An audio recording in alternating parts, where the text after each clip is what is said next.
Okay, it's that time again. It's time for another episode of Warriors Whiteboard Wednesday. Dai-Shihan Miller here from Warrior Concepts. And so what we're going to be taking a look at today is actually part one of a couple of part series that I'm going to be doing on ninja manipulation tactics. This week, this episode, what we're going to be doing is taking a look at this idea of getting your attacker to grab you the way you want, right? I mean, one, you need to get him to grab you. Two, to get you to, or get him to grab you the way you want him to grab you. And here's the big crux, okay? Here's the kaname, right? He still needs to believe that he has free will. He did it because he wanted to, okay? Because, see, here's an issue that people have, and I'll mention this again later. When most people think about control, they think about manipulation, control, influence, those kind of things. They tend to think about the application of force, right? I'm either going to hint heavily, or I'm going to flat out give you commands and orders, or I'm going to pass laws. I'm going to force you to do this thing, right? But see, we human beings have a natural tendency to resist force. Nobody wants to do what other people want them to do, right? Nobody wants to be told what to do, okay? Your attacker's no different. So in ninjutsu, we kind of come at this from a different direction. Again, I'll talk about that more later, right? But before we jump into this full episode, right, if you're new to Warriors Whiteboard Wednesday, the whole idea behind these lessons is founded in the idea that warriors study warfare. Warriors study combat. They don't just learn techniques. They don't just learn how to swing weapons around, right? They don't just get into fights, those kind of things, right? Let me tell you a quick story here. A couple of years ago, I took some students to Japan, and there was this new Japanese TV show that had come out that was actually centered. It was a drama centered around this one historical samurai lineage, not connected to us, but it was this crux, right? And it made this village, right, on this mountainside, really popular, right? And true form, the government very, very quickly set up a museum and an education center and all that kind of stuff. It was all in Japanese. There was like that much English, right? And there was only a few things remaining from the old days, right? But we broke from our travel agenda. I looked at the students and I said, "You want to go?" "Yes, sensei." So trains and cabs, and finally a bus that took us up to this thing that had, we ended up in a place where there were no paved roads, right? It was rainy, it was muddy, that kind of thing, right? And so you get dropped off at this bus stop. Nobody speaks a lick of English, right? I know just enough Japanese to not get lost. Anyway, so museum's right there. It's a fairly big building. So we go into this education center, mill around a little bit, look at some historical documents, that kind of thing.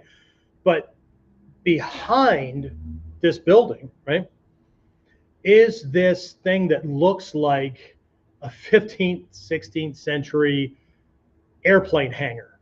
I mean, it looks like a Japanese building from that era, but it's as big as a small airplane hangar, right? Big old sliding doors and whatnot that just, anyway. So one of the specialties of this lineage was yari, spear, and halberd, right? Naginata. And so this dojo, right, was high and long and whatnot. I think they also did kudo, so because there were archery targets at the far end. But it was huge, right? And it was set up and designed for that kind of practice, right? So the students are appreciating this, and oh, okay, I can see where you would need that because, right? And it's a battlefield. It's a battlefield lineage, right? So we need space, right? You're not worried about low overhanging things and whatnot typically, right? But what surprised most of the students, even after all the years and all the classes of me pointing out that warriors study warfare in all of its facets, right? Military tactics, strategic maneuvering, all those kind of things, right? What surprised them the most was that around the corner from this giant dojo, they were used to dojo, right, was a school. And I don't mean like a kid's school that was a couple of streets down and over a little bit. and very modern, right? What was there was this smaller building with smaller rooms and what looked like, little, I mean, they were all tatami, right? Small rooms and whatnot, and study desks, okay? And then there was a larger hall in this place, right? That was the school dedicated for the warriors to do the academic study, to study Heiho, right? Military tactics, right? To do their study and then to also be able to go into a room, lay some stuff out, writing, and studying, right? And not only was this great, this was a great opportunity for my students to learn something that either they only read about or maybe they caught it in passing, but here it was, right? But I thought it was a great opportunity because it helped students break from the idea that a lot of these folks have that you don't need things like this, right? Stop talking. And I've actually had people quote on these are quoted comments from my videos, right? Stop talking about all this manipulation bullshit, all this fight science and everything. All you need to do is put on gloves and get in a ring and what? Fight like everybody else, okay? But what does that also do? Well, it also limits you in the experiences that you have. Because as an ex-federal cop and a bodyguard, my experiences don't match a bunch of these yahoos and the shit that they leave behind as comments, okay?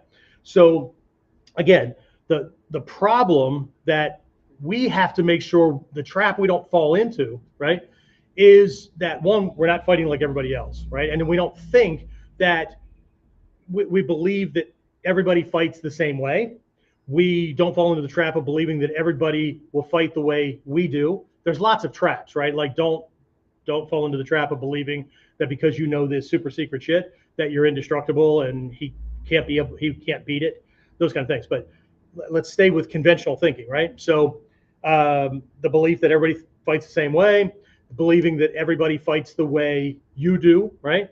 And the way all of your previous fights have been done up to this point is the way it's done.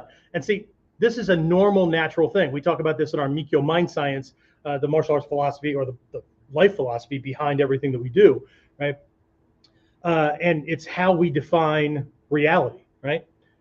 Your experiences, knowledge, and education determine your viewpoint, right? Your beliefs and all that kind of stuff, which in turn creates your reality. And if left unchecked, will in turn create your experience and your new experiences and the things that you want to study and learn and all that kind of stuff, right? So the first thing we have to do is recognize that the world and the universe doesn't revolve around our ass and our belief system and our limited viewpoint. And there's more out there than we've experienced, and we have to hope we don't run into it, okay? So again, I got a couple of stories during for this one because I need to drive this point home, right? The first one, right, goes into this idea, right, about everybody fighting the same way, okay? Probably one of the #1 comments left on my videos when we're doing things that have to do with wrist grab escapes or any kind of grab or whatever is things like no one grabs in a fight. I've never ever seen anything like that. Like I've never seen anybody grab that way or whatever. Or I can't remember a time when I ever grabbed somebody in a fight. Okay, so what does that mean? Okay, which leads me into another story. Okay, many of you know that in my alter ego, right, is I have a consulting firm and I specialize in workplace violence. We're going to call it mitigation and escape, right? Because everybody says workplace violence prevention. Well, I'm the guy that specializes in training people to operate effectively when prevention and zero tolerance policies fail. Okay, so I was hired by, it wasn't even a company, right? A couple of years ago, I was hired by an attorney in Texas who was representing a nurse who was attacked on the job. Nurses are like 25 times more likely to be attacked on the job than a cop, right? It's that bad. But anyway, Um, there was no training in place. She didn't get any self-defense training beforehand, anything like that. And this enraged patient chased her through the emergency department and grabbed her by the arm. And between him trying to yank her back, and her trying to yank away to get to the exit, her entire shoulder assembly got ripped apart. And I don't mean just like a dislocation.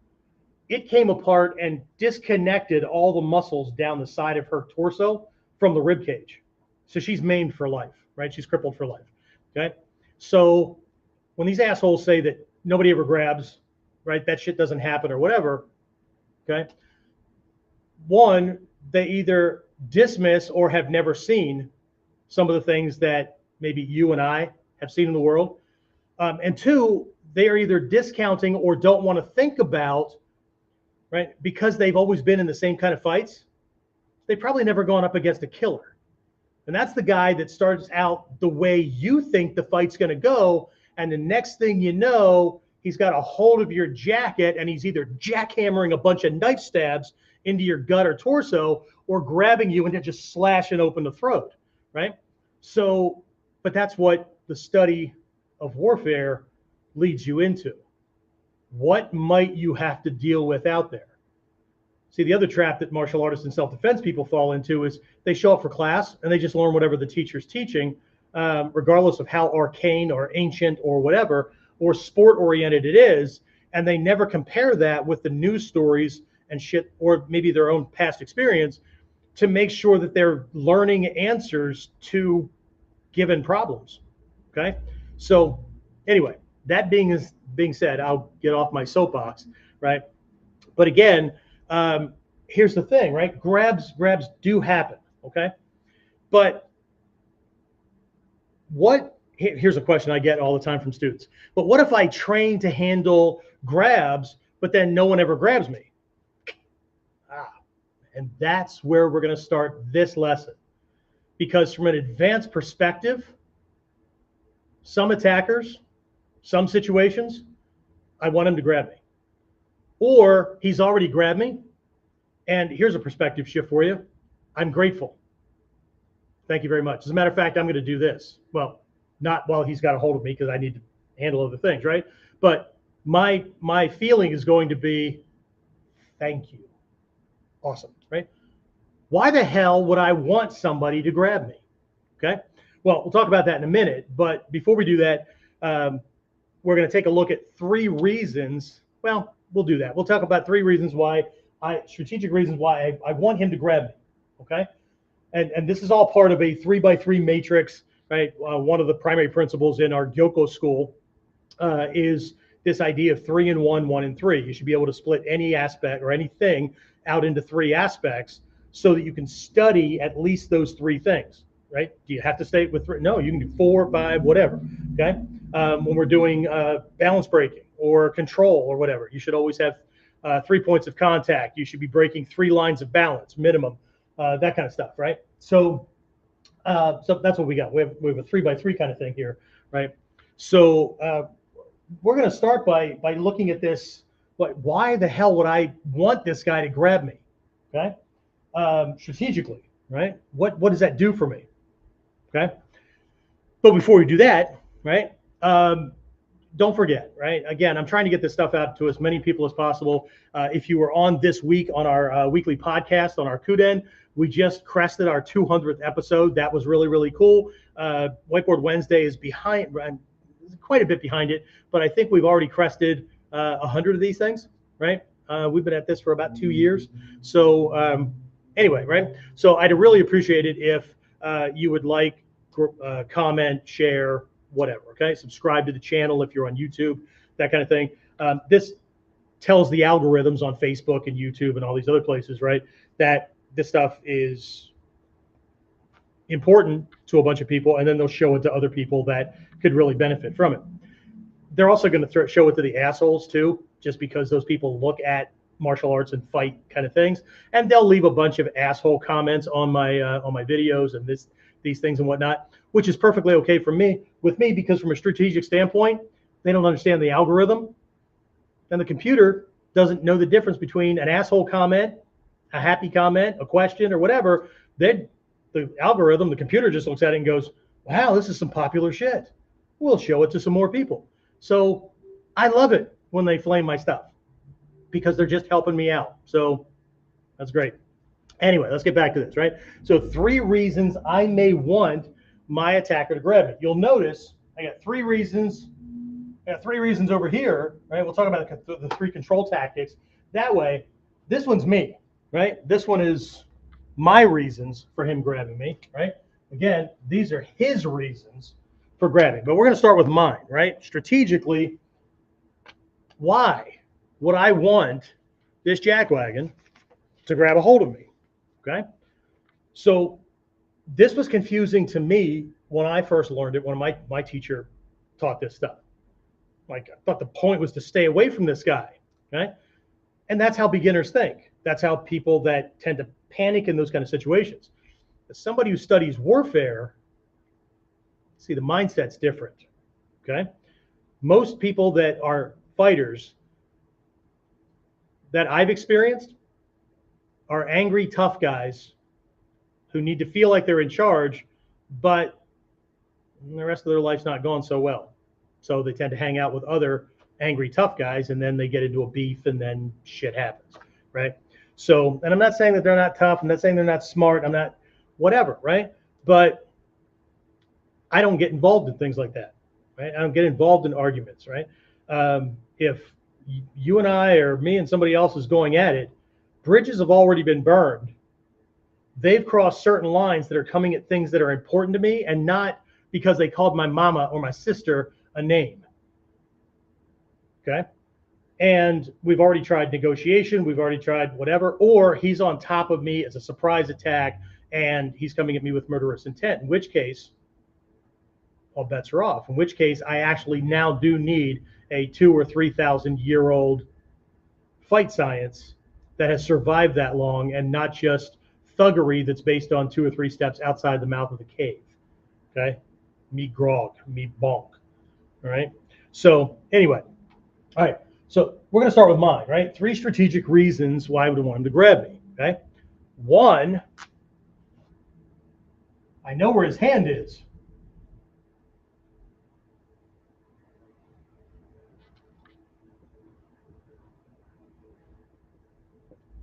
I know where his hand is. If he grabs me with both of them, I know where both of them are. Okay. The hell does that mean? Well, that means that I can attack those things and not have to find them in the fight. I don't have to chase them down. He just put them someplace on my body. And in all honesty, if you can find an itch without looking, right? You don't feel an itch and then go, is it here? Is it here? Is it here? Until you find it. We can all do that, right? Unless you've got some kind of neurological damage going on, right? If you can do that, then you can find their hand no matter where they have grabbed you. You know where it is. Okay, perfect. Thank you very much. He just gave me something that he now can't protect. Okay, see how somebody who studies warfare thinks, as opposed to, how do I get him off of me? I don't want him off of me. Okay, thank you, Jesus, or whatever. Okay, so that's perfect. Okay, second reason. Okay, he just removed, I just talked about this. Okay, he removed the limb out of the fight. He removed the limb out of the fight, right? Yeah, but he's got a hold of you. He could be yanking you. We'll talk about that in a minute, okay? But what he can't do with it is he can't hit me. He can't draw a weapon. He can't whatever, okay? Yeah, he can push me. Yes, he can shove me. Yes, he can try to throw me. We'll talk about those in a minute, okay? What he can't do is cause debilitating damage with that limb. He can manhandle me, but he can't cause impact damage. And he can't go for a weapon without letting go first. So he has not only given me something, but he's removed something from the fight from his perspective. He doesn't think so, because he needs to grab me to do the thing he wants to do. And this is something we need to understand, why they would grab. Okay. Before we do any kind of manipulation, You need to understand how somebody thinks so you can speak their listen, either with your words or your mouth or your actions or whatever, so that they will go along with it. Okay? Talk about that more in a minute. Okay? So first one, I know where he is. Okay? I know exactly where that body part is, and I don't have to chase it down. Second, he's removed it from the fight as far as an impact weapon or something that can wield an outside weapon, right? Knife, gun, whatever. He has to let go to go for this other thing. Okay? Awesome. Okay? Thank you very much. Right? This is called him being an accomplice to his own ass kicking. Okay? It's rule number one. Well, it's up there. I got a bunch of rule number ones, right?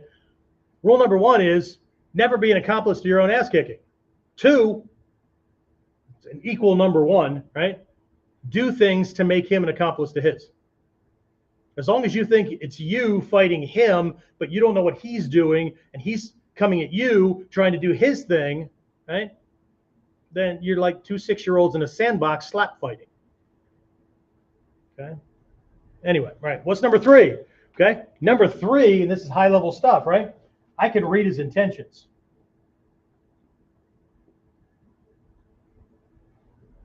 Oops. I can read his intentions. We just did a recent episode on intentions. Okay. So here's the thing. I probably should have just left that on the floor. Anyway, when he grabs me, okay, I can feel his tension. I can feel his force. I can feel how strong he is, right? And here's the other thing. He can't move he can't move that limb or any other part of his body without that getting translated up through the limb. So he will always telegraph because he's touching me, right? One of the rules that comes from many of our lineages, right, is to always have 3 points of contact with their body, okay? So I'm not grabbing him. I just happen to be touching him, okay? I might be, or my hands just might be on, side of my arm might be on, and it doesn't matter if I'm stepping in for a throw, if I'm catching for one of these gyakute, whatever, 3 points of contact, because it's not just for control and taking the thing. This is where we have to get away from the beginner lesson, right? The more points of contact I have with his body, the more I can read him without my eyes. Your sense of touch, your tactile sense as a warrior is the most important sense. Does that mean our eyes aren't important? Nope, that's important too, right? We've got these 8 areas of ability and whatnot, right?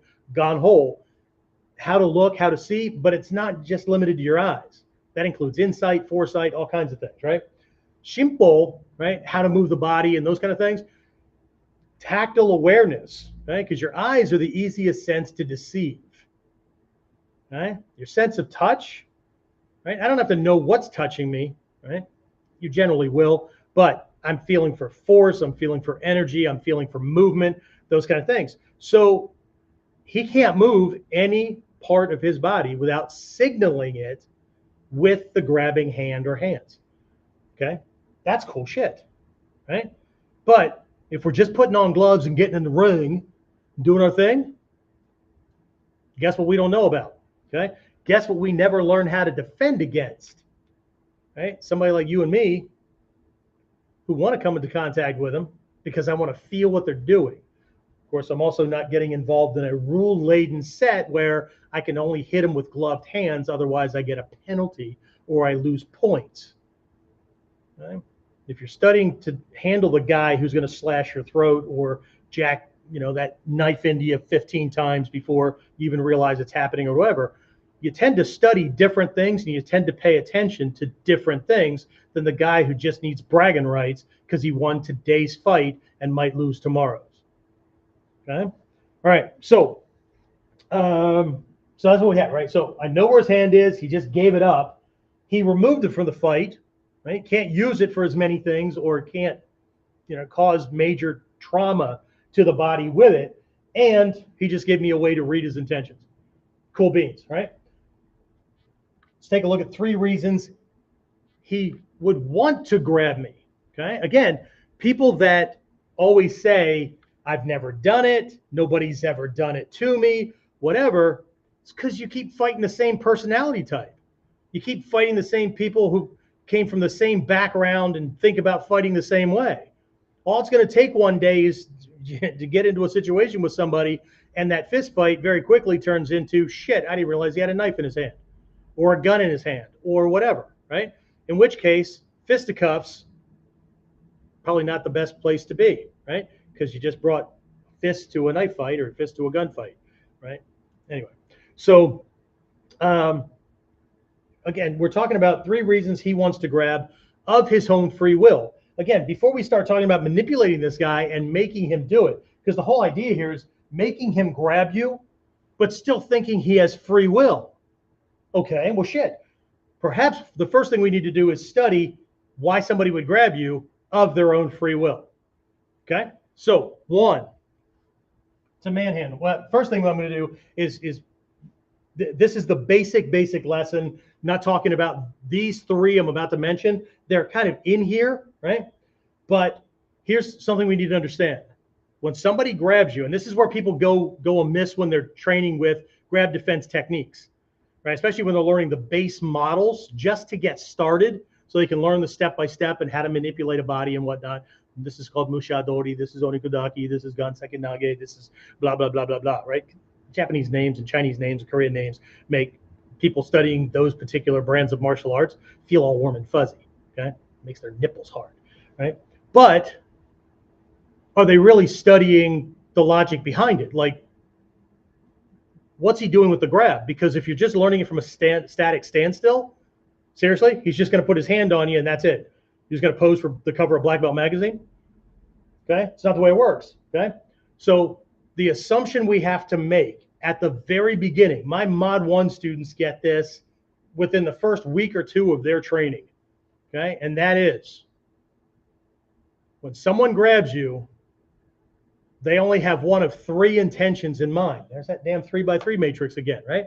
They only have one of 3 things in mind to do to you. They're gonna push you someplace or push that limb. They're gonna pull you someplace or yank that limb, or they're gonna hold you in place to do something else. That's it. That's all there is. Okay? Or there's a combination of those, but generally that's not. He may push you, now he's gonna lock you down from there while you're unbalanced and then drive into you, or yank you into something or whatever. But typically it's a push you someplace, pull you someplace, or hold you in place to do something else to you. Okay? So now we got past the baby steps, right? Let's take a look at why they would grab, okay? First one, right? I'm just going to write, he's doing him. What does that mean, right? He's doing him, okay? He's a grappler, a wrestler. That's what he does, right? Or he's getting the jump on you. He's a mugger, whatever. He stepped out of a doorway, van, or whatever. Got you in a bear hug, got you in a choke, rear choke from behind, whatever, right? Or he grabs the punch. These are the kind of guys that the guys who only do like boxing style street fighting never think of, okay? But this guy by nature is a grappler. Well, how do you know? You study postures, you study fight systems, and you study different martial arts styles and wrestling and things like that, so you can understand how these guys stand, how they move, right? How they position themselves, right?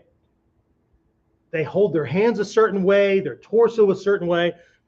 And there's variations across the platform based on style and system, but, right? Thai boxers box. Western English style boxers box, right? American Taekwondo kickboxers box, but their body postures are all different. So if I'm going to study warfare, I need to study the enemy. It's in Sun Tzu's Art of War.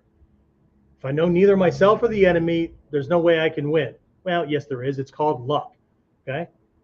Koun in Japanese. Koun. Luck. Lucky. Okay? Let's see what happens. If we're talking about survival and self-protection, no. We're not going to see what happens, right? I may die trying to protect myself and my family, but it's not because I stepped up. Well, let's see what happens, right? No. If I'm not even going to entertain that thought. But if I don't know that I have enough, then we're in escape mode. We're in hiding mode. I'm in ambush mode.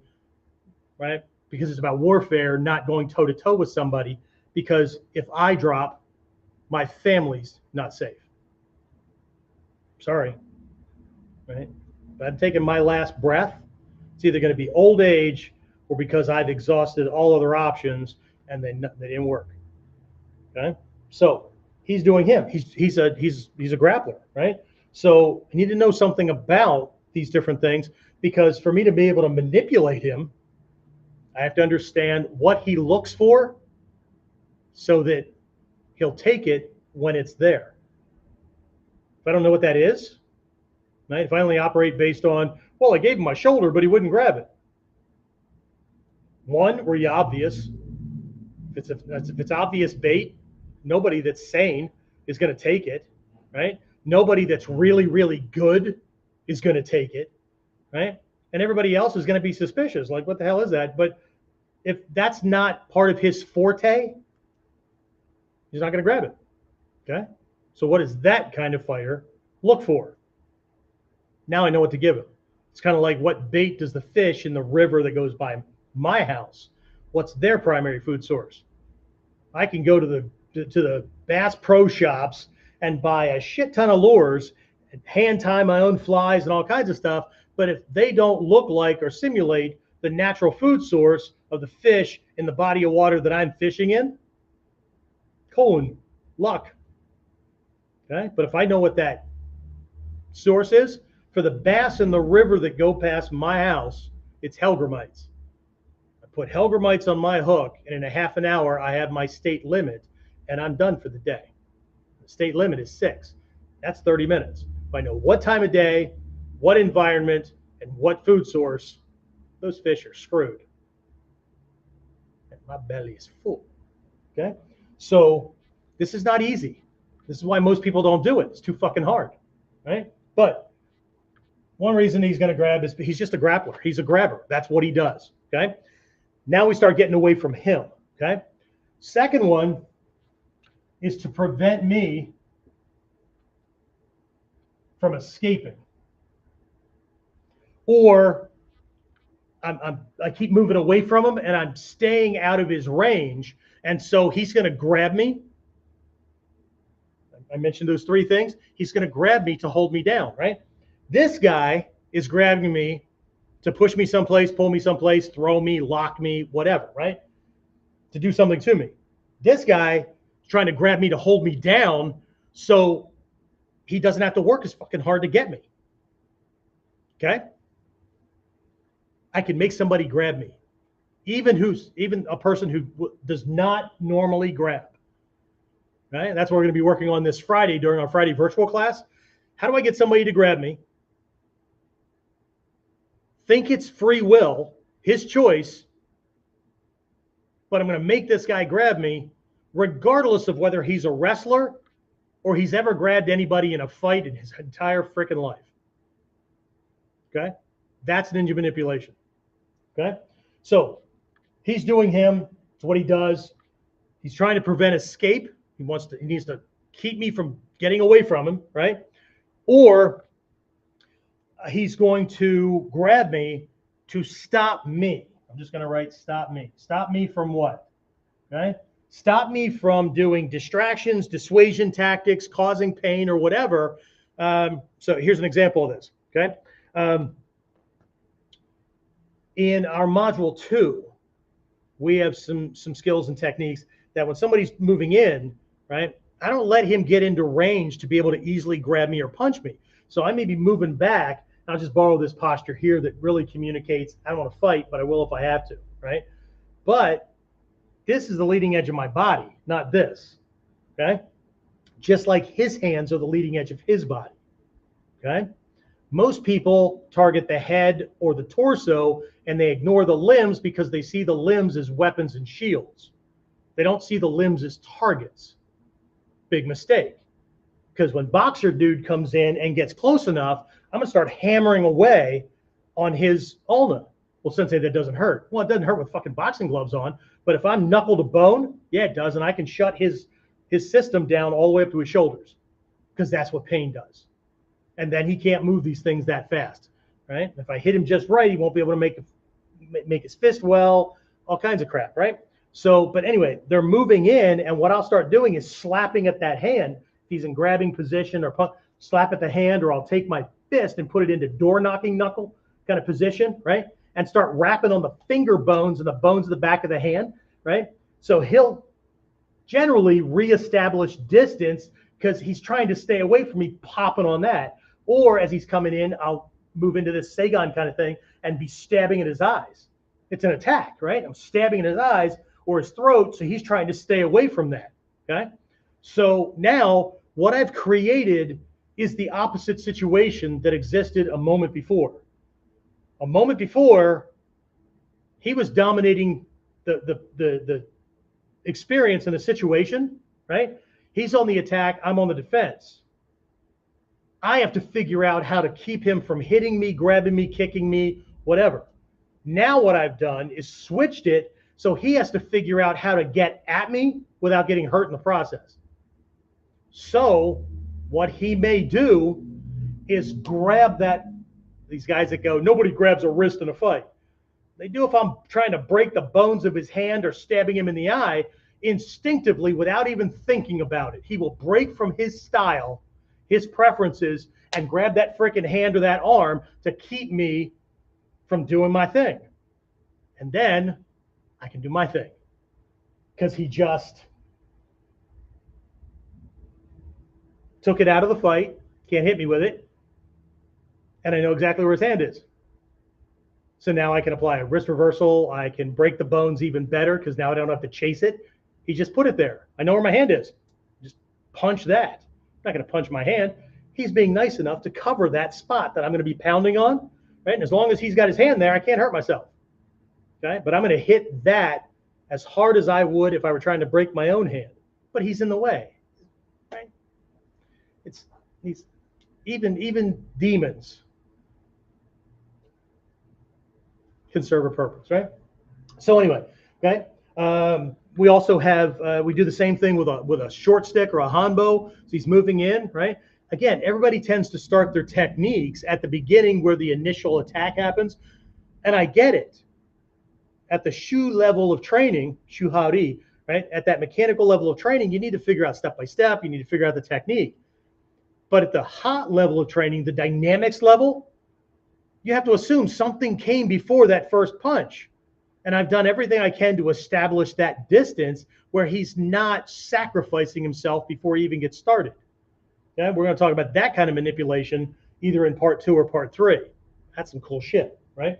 So what I'm doing here is creating a situation where if I were using a stick, I just did some videos, maybe I'll post one of them, in this inner program that we have, that when somebody's grabbing, right? If I'm doing this kind of thing, right? He might grab my wrist because my arm is controlling the stick. So to control the stick, he might grab the arm.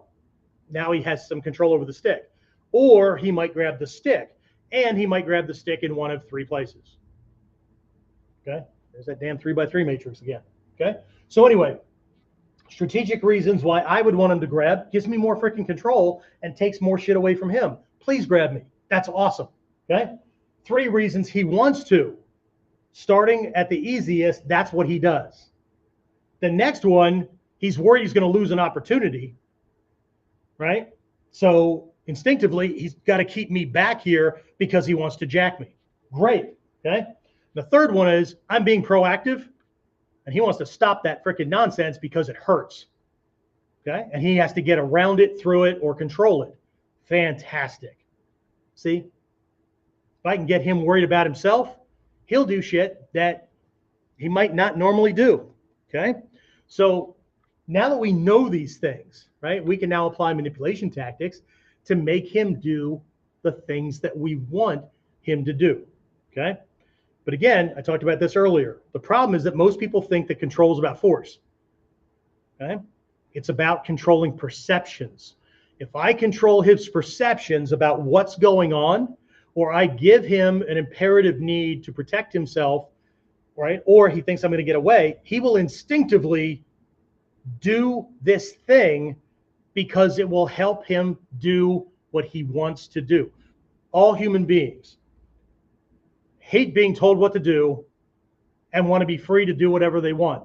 And they will apply force to make that happen. As a ninja, I need to stay in one realm and out of the other. Okay, and if I can get him to do both at the same time, oh, that'd be fucking awesome, right? So I'm going to give you an example. Some of you are going to get all pissy about it, and some of you are going to understand it, but I'm not picking sides, right? I walk a fence, and I watch nuts on both sides. Okay, that's the cool thing about being in the middle, being neutral. You can step off to either side as it serves to control or attain the goal you're looking for, right? But generally speaking, you're in that neutral position, okay? So I'm going to talk about COVID for a second, okay? We now have all this information coming out about all this manipulation that was done, okay?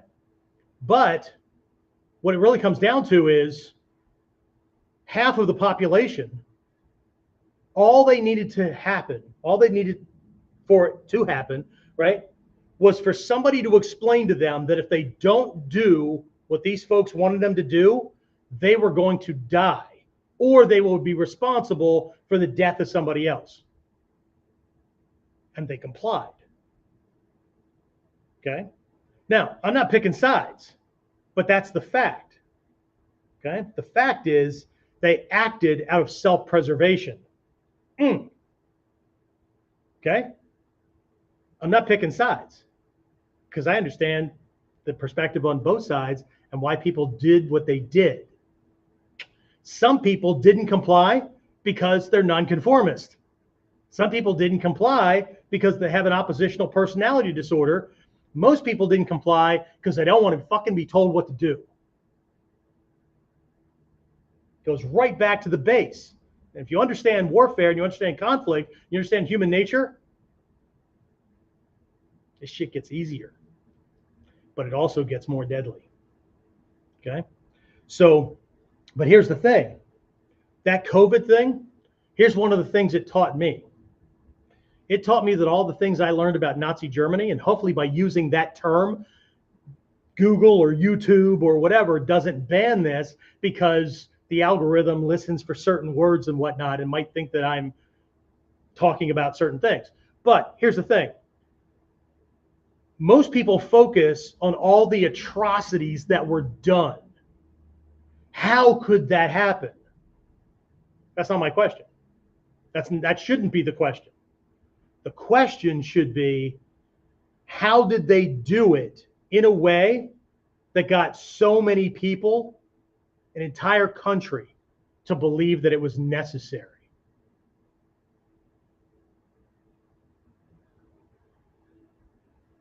Okay? This is important stuff if you're trying to do more than just win a fight. Okay? All right. Let's round this out. 3 ways to manipulate, right? Again, we're gonna do physical techniques on Friday's class. So there's that, right? To show these things. But this stuff is really important to understand how those techniques work. Otherwise, you're just going to be learning more step-by-step techniques. Okay? What I was taught by my teachers way back in the day, and it didn't matter if we were talking about the life mastery stuff, the Mikyo, or this martial stuff, is that when you understand these kind of lessons, there's no one or nothing you can't have. So what stops me from abusing it and doing things that are, corrupt, like a really strong moral and ethical base, which is why Seishin Teki Kyoyo, personal development, personal clarity lessons, the first area of study in the Togakure School of Ninjutsu. Okay? So let's take a look at 3 ways to manipulate, 3 types of control tactics, right? And they just play off of these. Okay, they just play off of these. So the first one is to let him do him.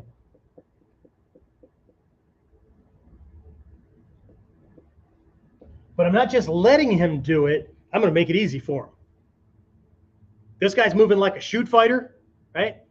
That means he's going to get low. He wants to scoop my arms out of the way, come in around my waist, lock my legs, and get me down to the ground. Okay? I'm going to leave myself in range and expose that so he can move in. So I can take a step back, shift off line so he's right here, and lift the knee into Hicho and slam him in the face or punch the back of his head, which he's not expecting because in his world of sport wrestling, that's not allowed. He forgot he wasn't in a ring. That's on him, not on me. Okay? But if I know what his grappling style is, or I'm going to let him do it because he just gave me a hand, thank you very much.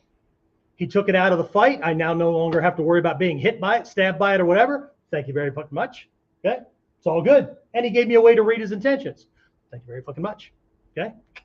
I love it when a plan comes together. Okay? 2, right? I want to make him think I'm escaping. Well, I'll make him worry. Okay? I'm going to let him get almost there where he can throw his attack, and then I'm going to start hedging. And every time he moves, I'm going to hedge.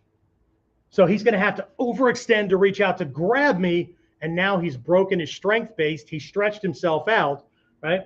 All in an attempt to keep me under control and from running away.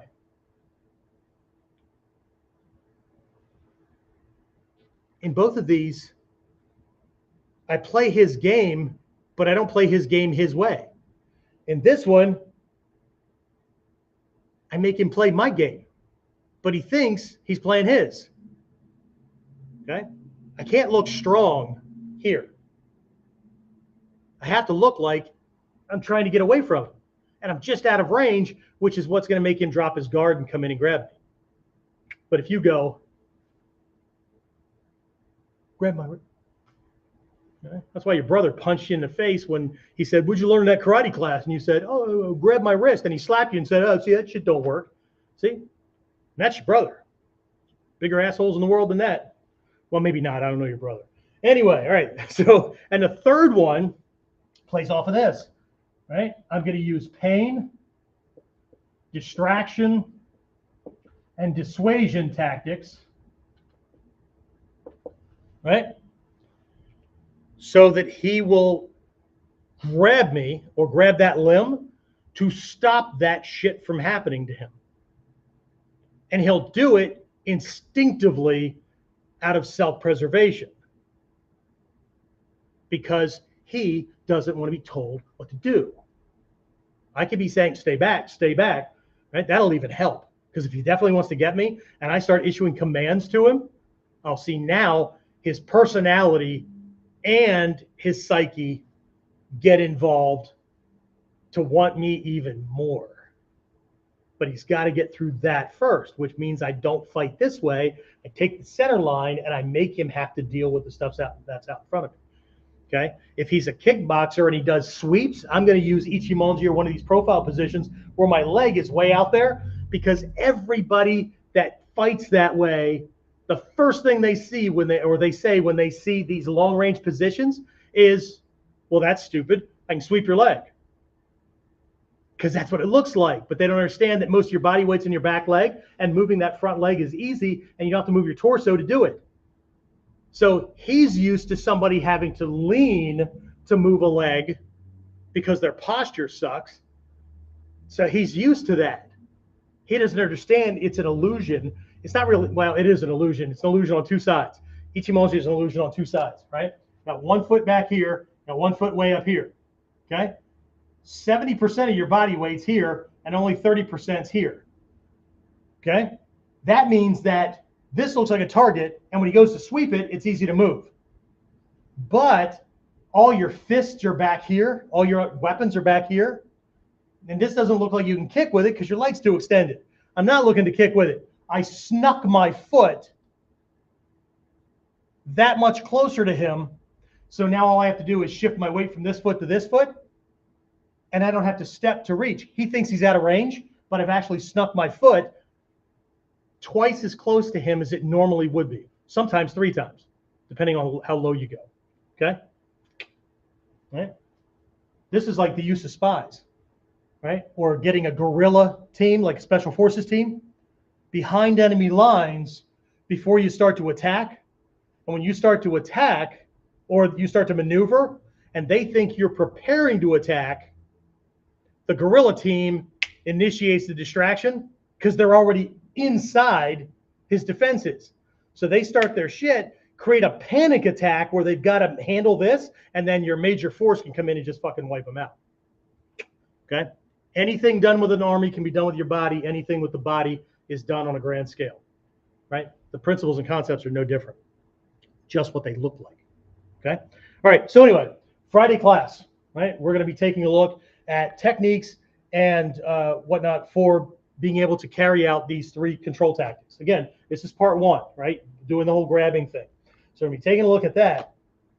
And again, you know, if you miss this one, the only way to get any of these back issues, I think it's in our system, right, is you have to be in our program that's Ninpo Masterclass. But either way, if you go to this Friday virtual training class right there, or training link, it's $4.99 for a 75 to 90-minute class on this particular topic, unless you're watching this in the future, in which case you've already missed it, okay?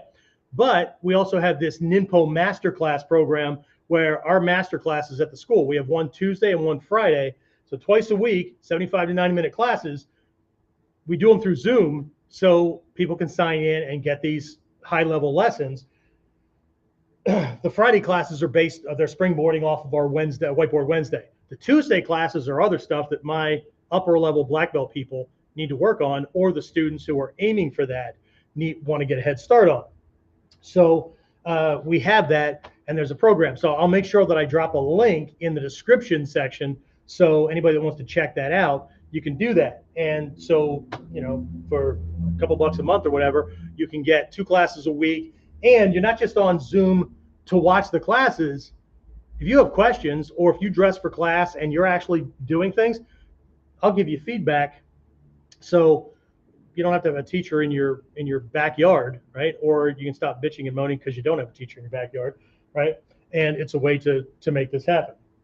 I know, right? Dojo training is best. Online training sucks. Digital training sucks and whatnot. But if you don't have a teacher in a school nearby and you're not willing to travel, well, then I guess you're not training. Warriors make decisions. Make a decision. Anyway, that's what I had this week. Okay. So again, this is part 1 of manipulation, right? Our 3x3 matrix, 3 reasons, strategic reasons, right? That I am not worried when this person grabs me, right? The other reason I'm not worried is because my ukemi is good. So if this guy does actually throw me, he can't hurt me, okay? 3 reasons he wants to, right? This is just hardwired into fighter psyche, right? It's either what he does, he's trying to keep me from getting away from him, or he's trying to stop me from doing something that's an attack to him or a perceived threat, or it's causing pain or whatever. These are instinctive, right? To do what he wants to do what he likes to do, to stop me from preventing him from doing what he wants to do, right? He will do shit that he wouldn't normally do. Okay? And that's how we go about doing it. But there's lots of ways to do this, and that's why we have these Friday classes to give you a heads up on it. So that page is already set up. It's already ready. So if you are watching this and it's before March 15th of 2024, then you can get signed up for that class. But I only have 20 spots for each of these classes for the online stuff, because I can't handle a classroom full of people and more than that online and be able to answer people's questions and get things done right. So if you get in there and things are still, the button's still active, then you're good to go. If it's not, it's going to say, sorry, you missed out. You either missed the deadline or you missed the class, okay? Or it's going to be later in the future. You're going to be all jazzed about this lesson, and you're going to go to that page and go, WTF, Sensei, it wasn't about this. It was about some other lesson. Yeah, that's the lesson of the week, based on the lesson of the week, okay? So if one is a couch potato, one gets to watch the world go by, right? Anyway, all right, that's what I have. Hopefully this works out. I will catch up on comments and whatnot that you guys posted while I was yammering, because I can't do both at the same time. So I'll catch up on those here shortly. And if I don't see you on Friday for that class, I will see you next week for Whiteboard Wednesday. See ya.